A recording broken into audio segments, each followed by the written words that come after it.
사랑하고 존경하는 과천시민 여러분, 발언기회를 주신 하영주 의장님과 동료 의원 여러분, 지난 여름 안녕하셨습니까? 과천시 의회 의원 박주리입니다. 정말 뜨거운 여름이었습니다. 올 여름 내내 저의 인사말은 너무 덥습니다. 온열 질환 조심하세요 였습니다. 에어컨을 계속 틀자니 저희 집 아기가 냉방병에 걸리고 에어컨을 끄자니 아기가 땀띠로 고생했습니다. 이러지도 못하고 저러지도 못했던 힘든 여름이었습니다. 이렇게 힘든 계절을 지날 때마다 기후위기를 걱정하는 사람들 사이에서 늘 나오는 말이 있습니다. 몇 년이 또 지나면 올 여름은 견딜만 했던 계절로 기억될 것이다. 즉, 기후위기는 계속해서 나빠지고 있기 때문에 앞으로 우리에게는 지금보다 더 혹독한 계절들이 다가온다는 것입니다.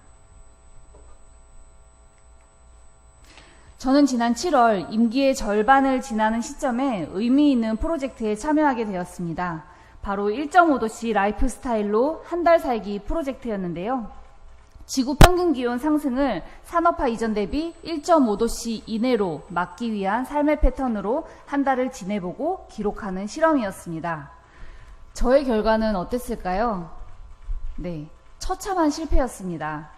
하루에도 이런저런 일정들을 소화하기 위해서 수시로 이동하고 외식이 많을 수밖에 없는 직업적인 특성, 그리고 육아용품을 온라인 쇼핑을 통해 자주 구매하는 워킹맘의 삶의 패턴은 탄소 배출하기 딱 좋은 형태였습니다. 우리는 흔히 탄소 중립 생활습관 하면 이런 것들을 떠올리곤 합니다. 좀 시시하게 느껴지시나요? 이런 걸로 기후위기 막을 수 있을까 싶지 않습니까? 맞습니다. 이런 걸로 기후위기 막을 수 없습니다. 우리는 정말로 중요한 것들을 여전히 이야기하지 않습니다. 개인이 탄소 배출을 줄이는데 가장 중요한 3가지. 이동수단을 바꾸고 식습관을 바꾸며 소비를 줄이는 것. 이것에 대해서 우리는 여전히 이야기하지 않습니다. 왜냐? 하기 싫은 것이고요. 하기 어려운 것이고 남들이 듣기 싫어하는 얘기니까요. 그래도 우리 모두가 지금 날씨를 보면서 기후 위기다라고 외치는 상황에 누군가는 듣기 싫은 소리도 좀 해야 하지 않을까요? 그래서 오늘 좀 재미없는 얘기를 해보려고 합니다. 저는 우리 과천시가 시민들과 함께 탄소 배출을 줄여나가는 도시로 거듭나기를 바랍니다. 그러기 위해서는 여기 3가지에 대한 과천시의 도움이 필요합니다. 저는 이동수단의 변화에 대해서는 과천시가 나름대로 열심히 하고 있다고 생각합니다. 전국에서 유례를 찾아볼 수 없는 속도로 빠르게 전기버스로 전환을 하고 있고요. 청소년과 노인에게 무상교통을 제공하는 과천 토리패스도 매우 훌륭한 정책입니다. 자전거 도로와 관련된 인프라가 더욱 향상된다면 과천시는 교통에 관한하는 매우 훌륭한 탄소 중립 도시로 거듭날 것이라 생각합니다. 2번째, 식습관의 변화가 필요합니다. 탄소 배출을 줄이기 위해서나 개인의 건강을 위해서나 육류의 섭취를 지금보다 줄이고 채식의 비중을 늘려가야 합니다. 이미 사람들이 많이 알고는 있는데 사실 실천하기는 어렵습니다. 왜냐? 고기는 너무 맛있고요. 탄소 배출을 항상 기억하기에는 우리가 너무 바쁘게 살고 있기 때문입니다. 하지만 식당의 채식 메뉴가 눈에 잘 띄는 표시를 달고 있다면 어떨까요? 넛지 효과라고 하는 심리학, 경제학 용어가 있습니다.